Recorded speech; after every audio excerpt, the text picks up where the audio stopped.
It's a RKA coming at you pre-Turkey Day for another episode of Awkward Marketing. Do you feel awkward marketing yourself in live video? Do you feel uncomfortable getting on live video before your audience? Well, I'll tell you what, you're never too good for a gimmick. I'm walking my talk here, folks.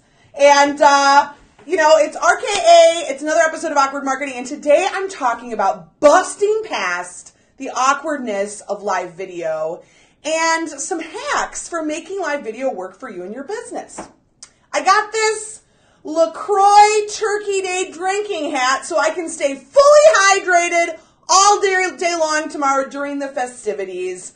And also because I knew that it would probably make you want to watch the video if you saw me looking like a ridiculous fool. So spoiler alert, that's actually one of my tips I'm going to be going into today.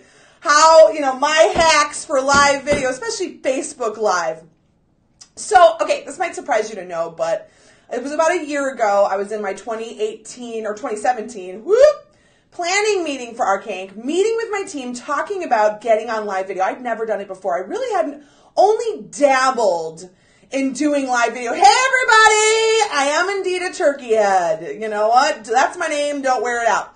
So talking to my team about live video and how I really wanted to start implementing that. And I knew that it was going to be the right move. Video is where it's at. This year, that's really been proven to be true. We know video is not going away. And I was freaking terrified. And remember, I've got a degree in theater. I am an extrovert. I am a ham for the cam, if you will, right? And the turkey likes to hear that, right? Like, as long as it's not a turkey for the jerky or whatever, never mind. Just go with that. But, so I don't mind being in front of people, but the idea of live video terrified me. And here I am, a year later. I've got a live video show that I do every week. It's like I can do it in my sleep, folks. In fact, I have done awkward marketing in my sleep. I had a dream a couple weeks ago that I did awkward marketing in a Wendy's parking lot. If you follow me on Instagram, you might have seen that story. It was a horrible nightmare. But, the moral of the story is even when you're in a Wendy's parking lot, you do your weekly show anyway. So I was terrified to get on video, folks. And a year later, here I am, doing a weekly show. We're into like the 30-something episode. I don't even know. That's where we're at. Can't even count them anymore. And so I wanted to come to you today to talk a little bit about using live video in your business, busting past the awkwardness of live video and just being in front of the camera, because I know it. I've been there. I am there. I mean, I gotta tell you, every single time I press that little red button, I get I have that little dry heave where I'm like, but then I keep on going. So I get it. It doesn't really go away. But there are ways to kind of push through and make video work for you and your business, because video is where it's at. It's not going away. People want to feel you. People want to see you. People want to relate to you. That's how they trust you. And if, know, like, trust, all that good stuff. So we don't want to avoid video because of the fear. We want to push through that fear and make some awesome stuff. So let's talk about that. All right. So, I'll tell you what, a couple years ago, I was like, let me do the YouTube thing. Tell me if you relate to this, perfectionists out there. You're putting together a little video, you're doing some takes, and one take turns into 5 takes, turns into 10 takes, turns into 35 takes, turns into it's night now, I got to go to bed and try it again tomorrow, right? When I was doing video, pre-recorded video, I was doing so many takes that it would take me days to get a good video out, not to mention all the time I was putting into editing. So despite knowing that I really wanted to make video a big part of my marketing strategy, I also was like, well, this is unsustainable, and I don't necessarily have the money to invest right now in like a video editing company because I'm not sure how I really want to use this tool. So that was the dilemma I was up against. I wanted to integrate video in my marketing, but I also knew how much darn time it took, and the perfectionist within was never satisfied because every take could always be a little bit better. You always stumble over a word. You always say something wrong, so let's redo it and redo it. Ask my husband, because he helped me film the Awkward Marketing Halloween special, and he'll tell you how many takes it took for us to get the right one. Although that one, at least I had the pressure of time, so I didn't have the luxury of spending weeks doing that. So, I was caught up in this. I need to do video, but I'm in the perfectionist syndrome. And then I'm, stuck with the fear of live video. So I'll tell you what really helped me bust through it. One thing is, when I kind of got into the live video game, and this is kind of a little tipsy for you, would be I did it in the safety and comfort of one of my many beloved Facebook groups. I love to see all of you here. Jan is here. Jan says she just literally just did a Facebook Live 5 minutes ago because she knew I was talking about this today and was inspired. See, you didn't even have to hear what I was saying to be like, I'm going to do it. I'm going to do it. Jan, 3 cheers for Jan. Let's all give Jan some 3 cheers. Sasha's here. I love you back, Sasha. Sandra, no editing with you, girl. Just raw and real. And that is what I'm talking about. That is what I'm talking about. So here's the thing. This is, number one, first time I went live, I did do it in the privacy and the comfort of one of my Facebook groups that I'm a part of. Ash Amber J of the Middle Finger Project's Unwithable Girlfriends. I can't say the middle word in there because then Facebook wouldn't be, happy with me. But I was in that group and I was doing, she has this weekly feature, this Friday feature called Hey Girl Hey, where you get in front of the, one of the girlfriends in the group gets in front of the group and teaches the group something. So I, at the very beginning of this year, decided to put my hat in the ring and do a Hey Girl Hey on when to hire a web designer and when not. And it was my very first Facebook Live. And actually it was what pushed me to design the beautiful office you see here. I was working on my office, but this was the push I needed. So I started by going into a place where I felt super comfortable. I felt cared for, that the community I was a part of was going to receive me well, and that I wasn't going to make a fool out of myself basically in front of like all of the mean girls I went to high school with, like with their beautiful hair and like fancy clothes and like, like judgy eyebrows. I didn't have to worry about that. I was amongst friends. But I'll tell you what, I was in that group and all it took was that little nudge. I remember Ash was watching the Hey Girl Hey, and she said something like, girl, you got to do this every day. And that was all I needed to hear to be like, what am I thinking? I really do need to do more live video. Now let's go back to the perfectionist side of me, okay? So number one, I started in a comfortable, safe environment where I didn't feel like I was going to be judged. And I think that was a really important way for me to get my foot in the door of live video. The other thing though, and this is really my biggest tip when it comes to busting past the awkwardness and the fear that your videos aren't going to be super high quality. They're not going to be like, like fancy production, like woo, Hollywood style, is that the blessing, and Sandra just brought this up, Sandra Centurino, you got to check her out, Sandra Centurino Live, she's the video girl. But Sandra just brought this up, is that when it comes to live video, there is a lowered expectation in terms of production value. So all of you perfectionists out there who are like, oh my gosh, I need to create like amazing videos with intros and outros and editing and like, like special effects. Live video saves you that headache. And the thing about live video is you also have a much more forgiving audience. Now here's the thing. When we watch a pre-produced video, automatically our expectations go up, up, up, up, up. Because if somebody fumbles over a word or there's like a weird awkward pause, there's the expectation like that should be edited out, right? That should have been smoothed over. That should have been re-recorded. But with live video, you don't have that luxury and your audience knows it. So they're more forgiving. In fact, they like to see the real. They like to see the raw. They like to see you because then they can trust you. They want to see you being your real self. And because, they believe what's coming out of your mouth. When I first started doing the show, Awkward Marketing, I didn't have a name for it. I had bought awkwardmarketing.com years ago, and I knew I wanted to use that somehow. I also own marketingisawkward.com, both of those, baby. Got those a couple years ago. Didn't know what I was going to do with them. After I recorded my first few shows, though, I would have these moments, of course you do with live video, where I'm like talking, and then what am I even talking about? I'm saying a sentence and I'm like, boo, it's like, I don't even know what just came out of my mouth.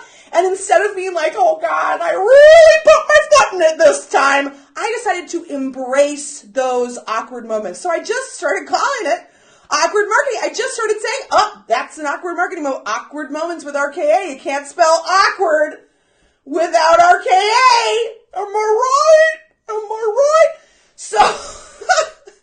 So I started to embrace the awkward, and that kind of freed me to really enjoy this. And here's the thing. My audience loved it. They weren't like, yeah, Rachel, you need to like really work on your live video skills. Like that's what I'm always imagining. Like the mean girls in high school, like, yeah, Rachael Albers is on video and she's ridiculous. Like maybe they are doing that and like more power to them. That's fine. But it really helped me to embrace live video, the lowered expectation around production value and the fact that it's a one-take situation. So I come in here, I record the episode, I do it, and I'm out. I'm not recording and re-recording and re-recording because here's the thing, I got a business to run. I'm not in the making video game, okay? That's not my job. I do not make money necessarily directly from these videos. Now, of course, it is a marketing tool. And you're probably, when you hear the word awkward marketing now, you probably think of RKA, so it's doing that for me, but I'm not making money off of videos specifically. So I got other stuff to do. So the lower production value expectations of live video, the fact that it's one take, and the fact that the audience is so forgiving. In fact, they're looking for you to be human. They're looking for that. All of that is why this is what has helped me bust past the awkwardness of live video. See in here, Dave says you can also practice going live to your own timeline profile with privacy set to just me. Yes, I'm all about that. And in fact, I actually have awkward marketing with RKA. You like that? I have a Facebook page. It's called RKA Inc. Test. And it is private and it's not public. And in order to test some different tools that I was using earlier this year, I tried Switcher Studio, I tried OBM or something like that. Right now I'm using Ecamm Live in order to test the different live tools that I wanted to see which one I liked best. Be Live. I used my RKA Test account. Nobody saw it. I did like a zillion practice runs to make sure that when I did go live, I felt super smooth and I knew what I was doing. But yes, Dave, you can also go live to your personal profile and you can just set the privacy to just me.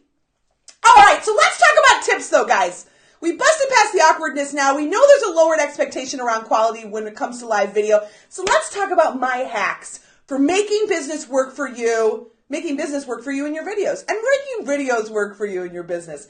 So the first thing I want to say is when you're going into live video, and this is my approach. My videos might be like very chill and like we're hanging out. Like Allison Crow does this so well. If you follow Allison Crow, she does live videos where she's just like shooting the shit, chilling out in her backyard, having a glass of wine. And it's really meant to be a live only now experience. But for me personally with awkward marketing, I don't have time to create many kind of like chilling out with my friends videos. So when I create a live video, I am creating them specifically with replay viewers in mind. Now, I love y'all that are here live. You make it possible for me to not hate myself and be like, nobody's watching me. But the fact of the matter is, when I get a few thousand views on a video, the majority, 99% of those views are happening after I've recorded live. So that actually should also be another way to help you bust past the awkwardness, knowing, especially if you're going live from your page, which I recommend, I'll talk about in a minute, that most people are not there staring at you right now. They're going to watch it later. Okay, so that's one thing. You want to design your Facebook Lives with the replay audience in mind.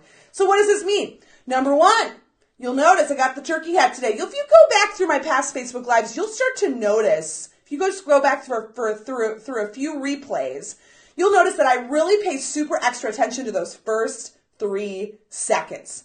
Those first 3 seconds are what people are auto-seeing. It's auto-playing when the video is going through their feed in Facebook or even somewhere else if the ad is being played somewhere else.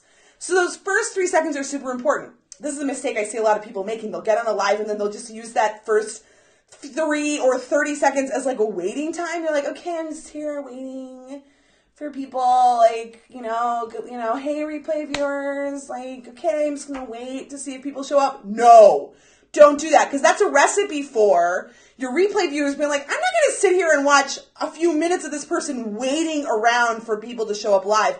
They know that you haven't created that experience for the replay viewer. They know it's meant to be really a live-only video, and you're really getting a much smaller impact if you're only creating the live for your live viewers. So you want to keep that replay viewer in mind. You want to keep those first 3 seconds in mind, doing something attention-getting and ready to hit the ground running right out the gate, right? And what else did I want to say here? I'm looking down at my notes because that's what I do. There are notes here, people. That's for real. You also want to kind of keep it short enough for a rewatch. So right now I'm at 14 minutes, and I'm really pushing it here, guys. I'm at 14 minutes, and I want to kind of wrap it up in the next 5 minutes because who's going to watch a 45-minute Facebook Live replay? No one, maybe my grandma. Not even her. She doesn't care. So yeah, you want to keep that replay viewer in mind. You don't want to sit around waiting for people to show up. Like, that's, and also if you're watching live, nobody wants to watch that either. If I got on a live and somebody's like, yeah, I'm just waiting for my friends. It's like, okay, bye. I have other things to do. And what that also means is you want to kind of strategically repeat keywords or main points and, throughout the live. So that if somebody is kind of showing up later, or if they're just popping in for a little bit of it, that, you're bringing the value then. So anybody who just has shown up, I can tell you we're talking about busting past the awkwardness of live video. And some of my hacks for making live video really work for you in your business. So, all right, gotta keep your replay viewer in mind. Okay, Sandra brings something up really important. Did you download and play with the Facebook Creator app yet? Oh my gosh. I mean, if you really, really want to know about using live video for your business, you've got to be following Sandra. She is the video queen. It's because of her that I found the Facebook Creator app. I'll tell you what, Sandra, I've played with it a little bit, but I've only played. I don't feel comfortable enough to use it today, for example, but I've played with it and I do recommend that anybody who wants to make video a big part of their marketing strategy, download that app and start playing with it, because this is the future. This is 2018, baby, and you want to set yourself, all the tools in this app are going to really help you set yourself apart from all the other people creating boring talking head videos, right? Not me though, baby. Tell me, I think I am the first person in the history of Facebook Live, and I feel pretty confident saying that, wearing a turkey drinking hat with LaCroix in it, no less, okay? So, all right, so we want to design the video with the replay viewer in mind. Second thing that I really recommend, which you can obviously see here, is I recommend having a branded backdrop. Sure, you can do a Facebook Live anywhere. You can do it while you're walking. Sandra does that a lot, and she's awesome because she's already got branding. She uses Be Live. Now she's using the Facebook Creator app so that she can have her branding on the screen no matter where she is. But if you're someone like me that wants it super easy, I've made sure that my office, where I record my Facebook Lives, is fully branded and is consistent with my website, is consistent with my branding, and my logo's in here. So I got my logo in there, and here's the benefit of this. Not only does this just up the production value, the experience you're giving the live viewer, so it's not just like me in my kitchen with dirty socks hanging on the wall. I don't know who hangs dirty socks in their kitchen, but if you do, it's probably not the best place to record your live videos. But one of the other benefits to using a branded backdrop and really paying attention to how your set looks, and let me tell you, does my whole office look this amazing? No. This is the most photogenic part, all right? It's the first part I designed, knowing it was going to be on video, is that a lot of the times your videos are going to go past people in their feed, and they're not going to stop and watch it, okay? Get used to that. It's a painful truth. But if you've got a really nice branded experience, especially that has your logo in it, you're at the very least just giving them a little nudge, just reminding them of you, reminding them of what you do and who you are and what your business is all about. RKA Inc. is in people's minds every time they see my video, even if they don't watch the vid. And, of course, I've set up my backdrop to kind of augment, this is what I do, okay? So you can see I'm in branding. Where am I pointing here? I'm in branding and web design, right? That's what I do in marketing. So what am I pointing at? Just by looking around me, you can see, I do web design, I do color. She knows colors, she knows branding. That's the message I'm sending visually without saying a thing. So the branded backdrop, at the very least, I recommend, or you go Sandra style, and you use an app like the Creator app or Be Live to have your branding somehow on the screen, a little frame. Sandra's great. She's got also a very wonderfully branded backdrop, her brand colors. She's got these nice curtains in the back with her brand colors in them. Lynn says, you're the only person whose videos I watch. And with my notebook out, no less. I hope you're taking notes, Lynn. I hope you're taking notes. Lynn is the Wiser Miser. If you need budgeting help, go check her out. Wiser, I think it's thewisermiser.net. Not sure about that. But find her, just type that in, Wiser Miser. You're going to find Lynn Summerman. She's amazing. She's your money gal. So, all right. And if you want to make sure your videos are the only videos that other people watch, these are the tips that you want to follow. So, number one, you're keeping those replay viewers in mind. Number two, you got a really nice branded backdrop, as we see here. Number three, remember those replay viewers and how important they are? As soon as you get off of Facebook Live. I want you to be going to rev.com, rev.com, and getting captions made for your videos. Now, Facebook, for example, does have like a built-in caption maker tool. How do I do it? Let's straighten you out, Turkey Pat. Does have a built-in caption tool, but it's garbage, okay? It's like a robot creating captions for you. I love rev.com. I send over my videos for them. After I've done, recording, they put some captions together for me, and typically by the end of the day, I can pop those captions into my video, and that just really ups the replay view engagement. Because as I said, you got those 3 seconds when Facebook is auto-playing a video in people's feeds. So there are captions attached. I can turn those 3 seconds into 10, 15, 20 and coax someone who wasn't quite ready to put their sound on into putting their sound on because they've already gotten a little peek into what I'm talking about. Captions are where it's at, as well as, of course, making your videos more accessible for all people who, whatever. So captions are where it's at. You always want to add captions. And what I also recommend is adding a featured image to the video after the fact. Now, of course, you can't add captions before you've done a live video. You can't really add a featured image to a video before you've done a live video, but you can do it after the fact. And let me tell you why. Go to facebook.com, open a new window. Don't go away from here. Go to facebook.com/RKAINK/videos. And if you go there, you're going to see my video archives. You're going to be able to really quickly and easily scroll through the last 30-something episodes of Awkward Marketing. And because of those featured images, instead of it just being like a bunch of sloppy screenshots of me being like, just my face in many different configurations, the featured images I've added have the title and the theme and the topic of each live that I've done. Make it super easy for people to go through my archives and find something that resonates with them and ups the probabilities that they will do so. Because if you've ever gone to somebody's video archives, whether it's on Facebook or YouTube, and all you see is like a bunch of like screenshots of them like in motion, like what's that all about? This is not an invitation to click. This is not bringing people into the world of that video. In fact, it's really discouraging clicks.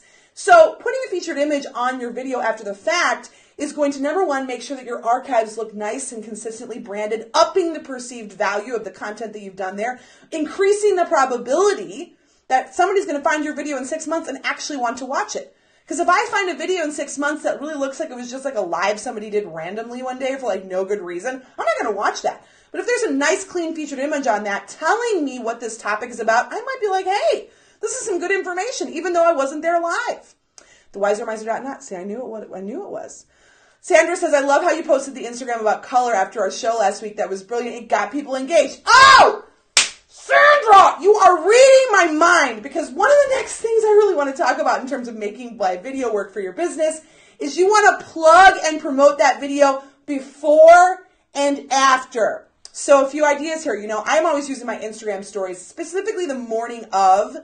I'm going to do a Facebook Live. I'm using my stories to do a little like teaser of the content, make it funny, throw in some Snapchat filters. I'm teasing it. The day before a Facebook Live, I'm typically I'm scheduling the Facebook Live. I use Ecamm Live to do that so I can schedule the live ahead of time.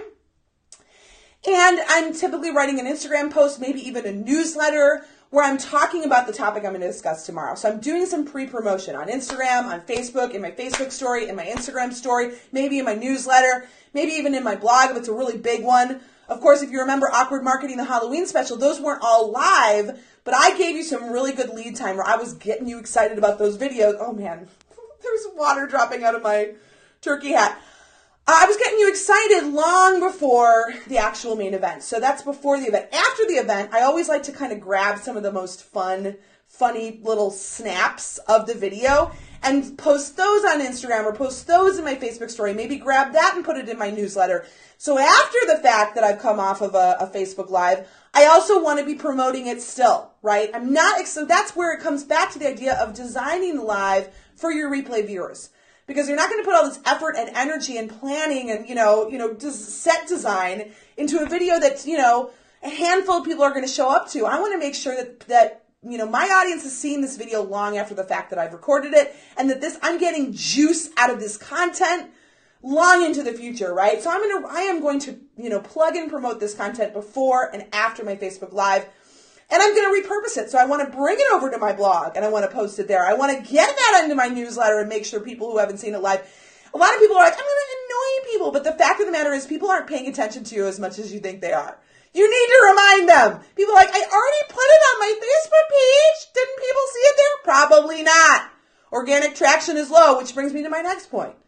Put some money on it. Boost that shoes. Boost it all day long. As we know, and I talked about this last week with paid advertising, it's becoming harder to get organic traction wherever you are. Facebook, Instagram, Google, name it. Name a place. It's becoming more and more difficult to get in front of your ideal audience without putting a little bit of money on it. So if you do a live show, especially on a regular basis, or even if it's for a really special occasion, you want to put some ad money on that. Don't sit around and watch those sad little numbers creep up and be like, why is nobody watching my video? It's because Facebook isn't showing it to them, or it's simply because there's too much information out there. You can start with literally $10 and get 1,000 plus views on that video, right? So you don't have to put too much money on it. And here's the cool thing. Facebook video ads cost less money than a regular photo ad. So if you're at this point, I don't know how that's going to change in the future, but at this point, Facebook wants us to be using their video tools, so they're encouraging us to do that. So they're making it more cost effective for us to put and boost posts that are coming out of videos and boost video and do boosting and ads are actually different. But putting money on videos is a bigger bang for your buck than putting on money on anything else when it comes to Facebook specifically. And so, you want to put a little bit of money on that, and you're going to get way more traction that way. And finally, because now we're running into 26 minutes. For those of you who have been with me on this 26-minute journey, thank you. You deserve a prize.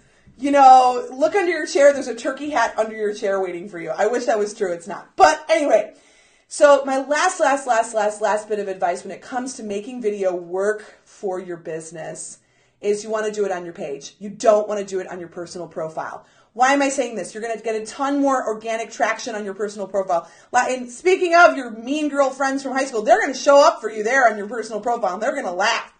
I'm kidding. They're not laughing. They're jealous. They're just jealous. But no, you don't want to do it on your personal profile. There's so many reasons why. Number 1, you don't get analytics. Number 2, you can't do ads. Number 3, you can't do captions. Number 4, you can't do a featured image. Number 5, you can't easily browse your archives. Number 6, you're not, especially if you got serious privacy settings, you're not reaching new audiences, and that's the most important thing. Now, are you going to get less organic traction on a video you put on your page versus your personal profile? Yes. But the fact of the matter is, most of the time, people who are following you on your personal profile are not your ideal clients. So you don't want to be doing a video there. You know what I'm saying? You want to be doing this on your page. It's good for the long haul. And as I just told you, Facebook.com/RKAINK/videos. Check out my amazing, gorgeous archives. Can't do that on a personal page. Nor are people really looking to the videos on your personal page. And plus, if you got your videos on your personal page, they're all mixed up with videos of you in college, doing a lip sync dance with your friends, and videos of your adorable kid, saying mommy for the first time. I mean, you don't want to mix in your business videos with all that other stuff. Put it on your Facebook page. Have those beautiful archives. Get some captions on that stuff. Put some beautiful featured images on there. And remember, I don't actually know what I want you to remember. Remember, you can't spell awkward without RKA. Oh man, it's been a blast to have you guys here today. So thankful for all of you for being a part of Awkward Marketing Live. And I will see you here next week. Until then, don't be a turkey.